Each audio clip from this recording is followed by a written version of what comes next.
दोस्तों, यूनिवर्स की नज़र, परमात्मा की नज़र, इस ब्रह्मांड की नज़र आप पर कब पड़ती है? और जब उस ईश्वर की नज़र आप पर पड़ेगी तो सब कुछ बदल जाएगा। आपने देखा होगा, कई लोग जीवन में बहुत संघर्ष करते हैं, बहुत मेहनत करते हैं, आखिर में उनके पास परिणाम कुछ नहीं आता है। क्यों? जानने के लिए हमारे साथ वीडियो में एंड तक बने रहिएगा और हम आपको विश्वास दिलाते हैं कि इस वीडियो को देखने के बाद आपकी सारी परेशानी और मन में उठने वाले सारे सवालों के जवाब मिल जाएंगे। बट आपको वीडियो को बिना स्किप किए देखना है।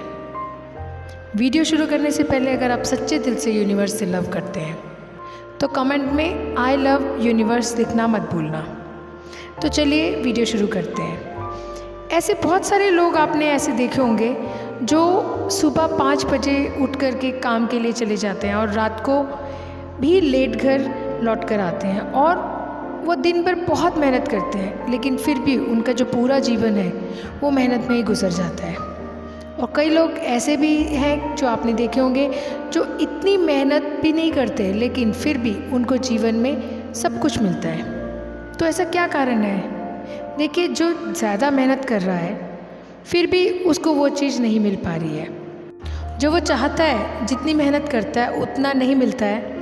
और एक वो व्यक्ति जो इतनी मेहनत भी नहीं करता और उसको वो सब कुछ मिल जाता है। तो इसका कारण यही है कि यूनिवर्स की उस परमात्मा की नज़र आपके ऊपर पड़ती है, तो उसके बाद आपके जीवन में चमत्कार होना शुरू हो जाते हैं और जो फिर आप अपने जीवन में चाहते हैं वो सब कुछ मिलना शुरू हो जाता है। तो अब समस्या ये है कि उस परमात्मा की नज़र हम पर कब पड़ेगी?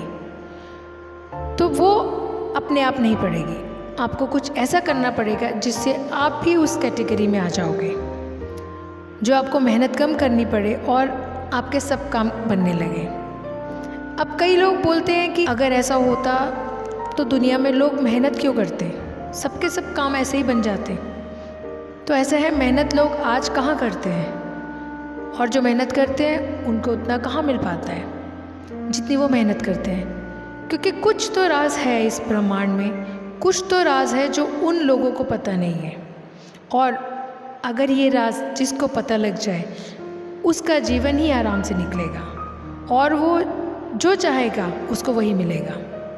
तो वो कैसे होगा, वो आज रहस्य आपको बताएंगे। तो देखिए क्या होता है। इस प्रकृति का एक नियम है कि आप सबसे पहले तो लॉयल रहिए, ईमानदार रहिए।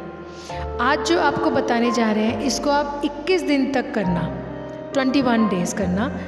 अगर 22वें दिन आपको नहीं लगे कि आपको कुछ ऐसा अलग सा महसूस नहीं हो रहा है, आपके जीवन में कुछ यूनिक सा, कुछ चमत्कार सा आपको नहीं लग रहा हो, तो फिर आप बताना। लेकिन 21 दिन तक कंटिन्यूस आपको करना है। तो आपको करना क्या है?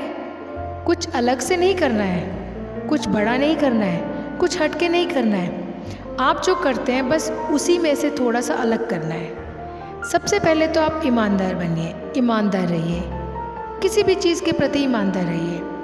मान लीजिए आप किसी भी दुकान में जाते हैं, आप किसी किराने की दुकान पर जाते हैं और आपने एक नमकीन का पैकेट लिया। आपने नमकीन का पैकेट लिया और आपने उस नमकीन का पैकेट को थोड़ा टेस्ट किया, आपको अच्छा लगा। अब आपने एक और नमकीन का पैकेट ले लिया और फिर उस दुकानदार से आपने पूछा कि उस दुकान में बहुत भीड़ है, वो ध्यान नहीं दे पाया और उससे आपने पूछा कि भाई कितने पैसे हुए, और उसने कहा कि मैंने एक पैकेट लिया है। तो उसने एक पैकेट के पैसे गिने और आपने उसको दे दिए। तो ऐसा कई लोग करते हैं, कई लोगों को देखा है, वो लेते तो ज़्यादा हैं, 2 पैकेट ले लिए, 4 पैकेट ले लिए, लेकिन वो कोशिश करते हैं कि वो एक कम करके बता दें। ऐसा देखा गया है कई लोगों को, कई जगह पर लोग ऐसे हैं तो ऐसा करते हैं। तो आप कोशिश करिए कि हमें ये नहीं करना है। आपको दुकानदार को बोलना है कि आपको याद नहीं है, हमने 2 पैकेट लिए हैं। आप ईमानदार बनिए। वहाँ पर वो भूल चुका है, उसने नहीं पता है कि आपने 2 पैकेट लिए हैं, लेकिन आपको उस चीज़ को याद दिलाना है। देखिए, इसमें होता कुछ नहीं है, छोटी सी स्टेप है। इसमें ऐसा नहीं है कि आप गरीब हो जाओगे या वो अमीर हो जाएगा या वो गरीब हो जाएगा।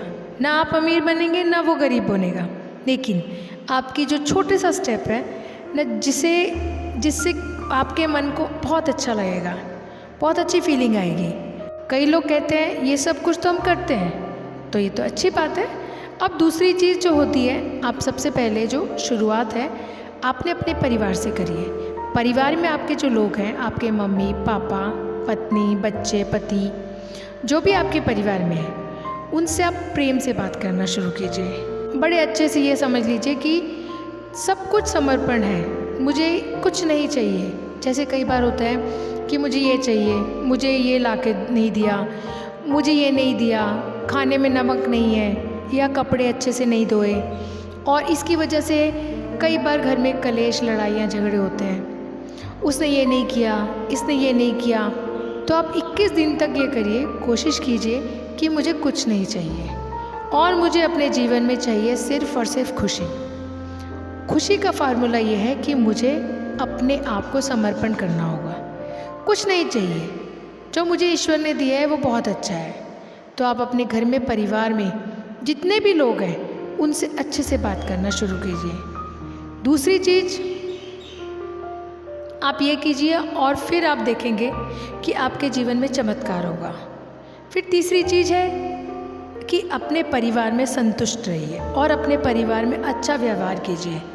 तो उनसे आप अच्छे से बात कीजिए, प्रेम से बात कीजिए, जो भी मिला है उसमें संतुष्ट रहिए। फिर देखिए जीवन में आपको जो चाहिए वो आपके पास आने लगेगा।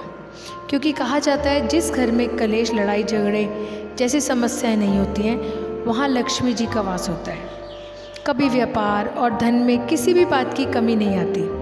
और ये सब चीज़ें आपको कहीं से खरीद कर नहीं लानी है। और आपने ये कहावत तो सुनी होगी, बिन मांगे मोती मिले, मांगे मिले ना भीख। इस कहावत के अनुसार जब हमें उस चीज़ की ज़रूरत पड़ी तब लोगों ने दुत्कार दिया, मना कर दिया, और अब बिन मांगे इतना मिला कि खुद के घर में नहीं समाया जा रहा और बल्कि औरों को भी देना पड़ रहा है।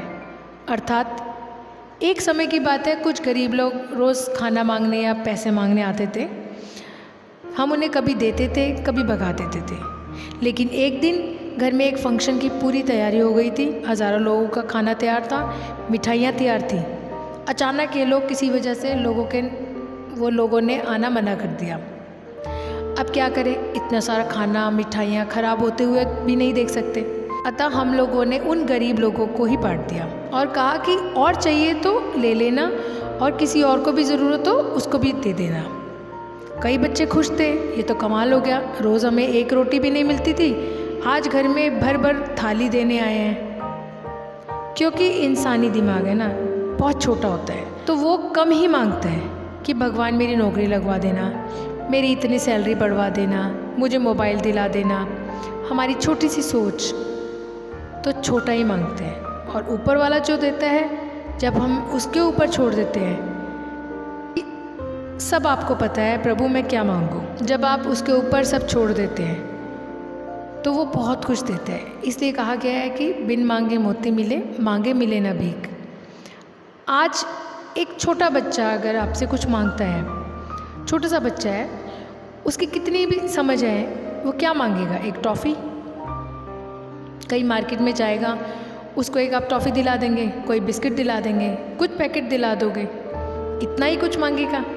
या थोड़ा सा समझदार होगा तो वो अपने पहनने के लिए कुछ कपड़े, कुछ चीज़ें ऐसे लेगा।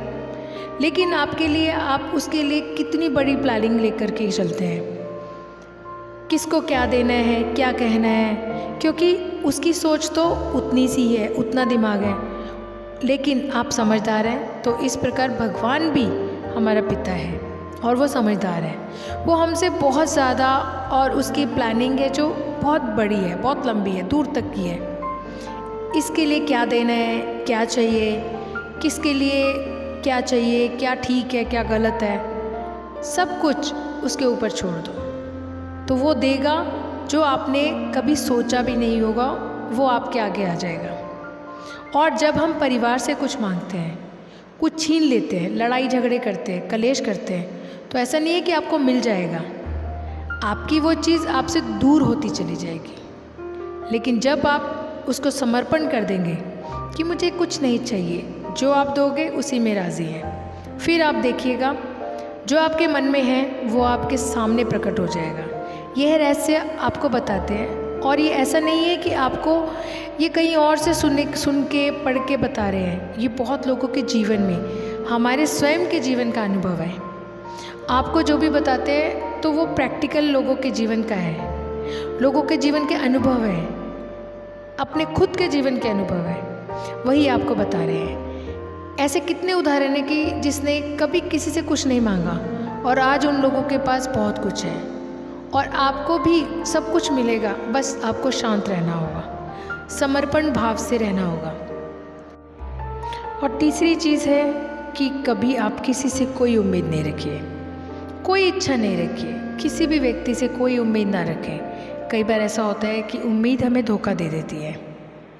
हम किसी व्यक्ति से उम्मीद रखते हैं, इच्छा रखते हैं कि इससे हमें मिलेगा, इससे ऐसा मिलेगा, और जब वो चीज़ नहीं मिलती है तो हमें धोखा मिलता है। कई बार लगता है कि व्यक्ति हमारी तारीफ़ करेगा, पर नहीं करता। ये व्यक्ति मुझे ये ला कर देगा, वो नहीं मिलता तो दुखी हो जाते हैं। उम्मीद आप किसी भी व्यक्ति से नहीं रखिए। हमेशा याद रखिए, ये परमात्मा के महावाक्य है कि उम्मीद रखना है तो सिर्फ एक से रखिए, वो है ईश्वर, वो है परमात्मा। सिर्फ उसी से उम्मीद रखिए, फिर देखिए आप जो चाहते हैं वो आपको मिलेगा। ये आपको सब कुछ अनुभव की हुई बातें बताते हैं। और चौथी चीज़ आपको जो करना है कि कोई भी परिस्थिति हो, कैसी भी परिस्थिति हो, उसमें आपको खुश रहना है। आप ये देखिए, अगर हमारे साथ कुछ ना कुछ घटित होता है, कोई घटना घटती है, कुछ ना कुछ होता है, तो यूँ हमारे कर्मों का परिणाम है। ठीक है, मैं इनको काट लेता हूँ, सहन कर लेता हूँ, और आगे जो मेरे साथ होगा वो बहुत अच्छा होगा, क्योंकि अभी जो मेरे कर्म हैं वो अच्छे हैं। इस बात को आप बिल्कुल नोट कर लीजिए कि आगे जो होगा बहुत अच्छा होगा। जब आप इस चीज़ को अपने दिमाग में रखेंगे कि आगे मेरे जीवन में बहुत अच्छा होगा, मेरे जीवन में आगे चलकर चमत्कार होगा, चमत्कार देखना चाहता हूँ, तो फिर देखिए उस ईश्वर की, परमात्मा की नज़र, यूनिवर्स की नज़र आपके ऊपर पड़ेगी और आपके जीवन में चमत्कार होंगे, क्योंकि आप उस कैटेगरी में आ जाएंगे। अभी आपको लगता है ना कि सब कुछ मैं कर रहा हूँ, हम कर रहे हैं, ऐसा नहीं।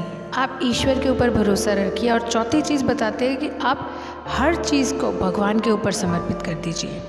आज मैंने ये काम किया, ये कार्य किया, आपको समर्पित है, आपने करवाया, मैंने कुछ नहीं किया, ये आपके जिम्मे है ईश्वर, आप देख लेना।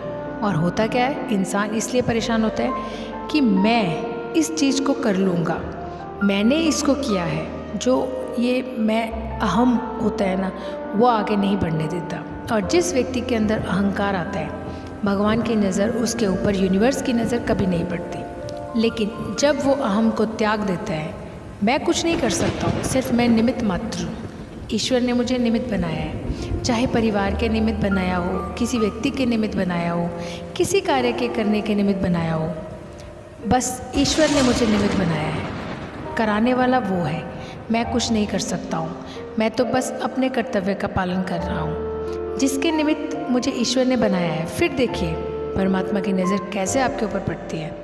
यूनिवर्स की नज़र आप पर तभी पड़ेगी जब आप सबसे अलग होकर काम करेंगे।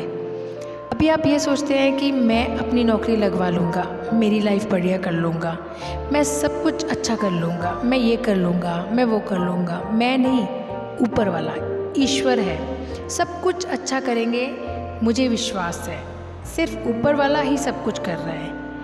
आप अपने अंदर ऐसे विचार लाइए कि मेरा सब कुछ बहुत अच्छा होगा, ईश्वर मेरे साथ है। बस आप ये विचार लाइए कि मैं सबको खुश देखना चाहता हूँ। कहा जाता है ना, सर्वे भवन्तु सुखिनः, सर्वे सन्तु निरामया, सर्वे भद्राणि पश्यन्तु, मा कश्चित् दुःख भाग् भवेत्। पूरा विश्व प्रसन्न रहे।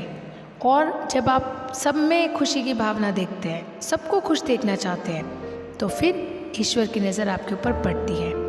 अब एक और चीज़ आपको लास्ट में हम बताएंगे कि उस परमात्मा को, ईश्वर को कैसे पता चलता है कि आपको क्या चाहिए। मान लीजिए आपके पड़ोस में कोई बाइक नहीं लेके आया, तो देखिए वहाँ दो प्रकार के व्यक्ति रहते हैं। एक के मन में हीन भावना आएगी, देख करके गलत भावना आएगी, और फिर ईश्वर देखता है, अरे इसको ये बाइक अच्छी नहीं लगी, इस बात को समझना। दूसरा एक व्यक्ति होगा, वो कहेगा वाह, अरे बहुत बहुत बधाई हो, आपको तो आप नई गाड़ी लेकर आए हैं, नई बाइक लाए हैं। एक वो होता है जो ऊपर ऊपर वाली बधाई देता है और एक वो होता है जो अंदर से दिल से बधाई देता है। बहुत मज़ा आ गया, तो आपको बहुत खुशी होनी चाहिए कि चलो अरे पास वाले ने नई बाइक ली है। और जब ईश्वर देखता है कि अरे इसको तो बहुत बड़ी खुशी हो रही है, इसके बाइक आने से बहुत खुशी हो रही है, तो कैसे न कैसे करके इसको भी बाइक दिलाओ, इसको भी बाइक दिलानी चाहिए। तो यूनिवर्स आपको भी वही देता है। तो उस ईश्वर को कैसे पता चलता है? आपकी भावनाओं से कि आपको क्या चाहिए। मान लीजिए अगर किसी की लड़ाई हो रही है और अगर आपको मज़ा आ रहा है, किसी का नुकसान हो रहा है, आपको मज़ा आ रहा है, तो फिर वो ईश्वर देखता है अरे इसको तो बड़ा मज़ा आ रहा है। तो भगवान हमारी भावना को देखता है, यूनिवर्स वो हमारी भावनाओं को देखता है कि इसको किस चीज़ में खुशी हो रही है, वो चीज़ भगवान हमें देता है, वो यूनिवर्स वो देता है हमें। और उसको ये नहीं पता कि आपको क्या चाहिए, वो आपको देखते हैं, भगवान देखता है आपको, आप किस चीज़ में खुश हो, आपको खुशी कहाँ से मिल रही है, और जिस चीज़ में आपको खुशी मिलेगी वो चीज़ आपको देते हैं। अब कई बार क्या होता है, दूसरे का नुकसान हुआ किसी चीज़ में और हम खुश हो जाते हैं, तो अब ये फिर यूनिवर्स देखता है कि अरे इसको तो इस चीज़ में खुशी मिल रही है, इसलिए हमें इसके प्रति भला सोचना है और अच्छा करना है। तो जो हम करेंगे, जो हम देंगे, वही हमें मिलेगा। हम दूसरों को खुशियाँ देंगे तो खुशियाँ हमें भी मिलेगी। तो देखिए फिर उसी प्रकार भगवान देखता है और अब उसकी नज़र आपके ऊपर पड़ती है, तो आपके जीवन में चमत्कार होना शुरू हो जाते हैं, क्योंकि भगवान के पास तो भंडार है, उसके यहाँ कभी कोई कमी नहीं पड़ती। उम्मीद करती हूँ आपको ये वीडियो पसंद आएगी, और वीडियो को अंत तक देखने के लिए दिल से धन्यवाद। और इस वीडियो को अपने दोस्तों को, सगे संबंधियों को ज़रूर शेयर करना, और कमेंट बॉक्स में ज़रूर लिखना आई लव यूनिवर्स। और अपने माता पिता का ख्याल रखना। जय श्री राम।